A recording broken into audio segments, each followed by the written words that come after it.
Kit Jimenez, bali-balita ngayon na available nang makapaglaro sa PBA. Nakabalik na nga ulit si Kit Jimenez sa mga ensayo ng San Miguel Beermen matapos malaglag ang kanyang team sa NPBL na Gensan Warriors. Tinalo nga ito ng team ng Batangas Embassy sa do or die game at sila na nga ang mag-a-advance sa finals ng South Division. Bukas na nga ang magiging debut game ng San Miguel Beermen this season at marami na nga excited na makita kung makakapaglaro nga ba si Kit Jimenez sa PBA.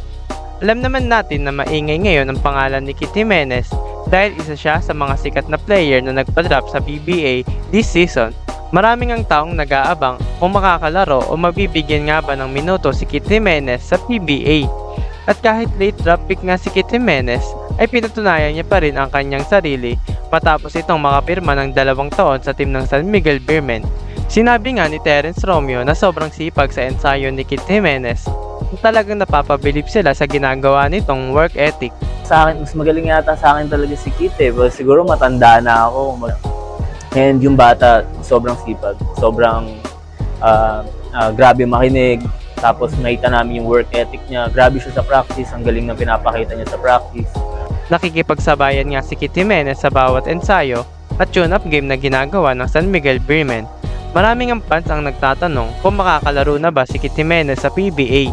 At may mga lumalabas ngang rumor ngayon na pwedeng makalaro si Kit Jimenez dahil nalaglag na nga ang team ng Gensan Warriors sa playoffs contention ng MPBL. Matapos nga na may magtanong sa comment section kung na-release na nga ba ng Gensan Warriors si Kit Jimenez. Sinagot nga ito ng isang journalist na si Kinito Henson ng yes at may possibility na siyang makalaro sa team ng San Miguel sa PBA. Bukas nga ang magiging debut game ng San Miguel Beermen laban sa NLEX Road Warriors na gaganapin sa Inaris Center.